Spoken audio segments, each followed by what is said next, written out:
DNA is very vital. We need it for survival. From DNA to RNA to ribosomes and proteins. Here we go! It's tricky to copy DNA to RNA. My gosh, it's tricky. Oh yeah. Tricky. It's tricky to copy DNA to RNA. My gosh, it's tricky.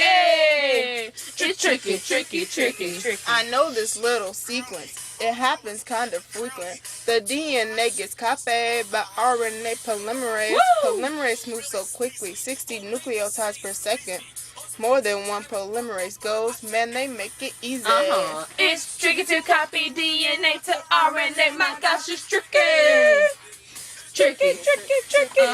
It's tricky to copy DNA to RNA. My gosh, it's tricky. Okay. Tricky. Making mRNA, unwinding DNA with the helicase from the guanine cap to the polytail.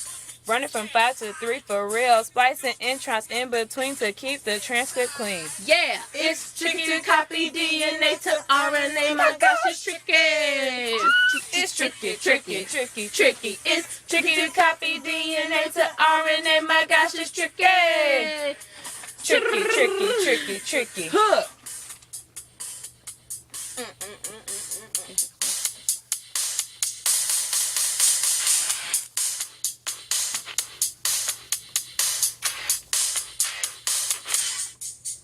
In translation, we are taking mRNA that we lay to put it in the ribosome, where our proteins are made.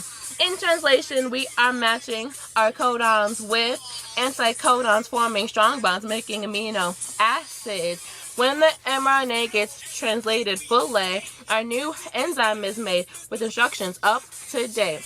tRNA don't play, it brings the anticodons. If they ain't the right ones, your protons will be dead wrong. It's tricky to take mRNA to ribosomes to make our protein. It's protein. It's tricky. It's tricky. It's tricky to take mRNA to ribosomes to make our protein. Tricky. These processes help us. They make our systems go. Transcription and translation, man, they keep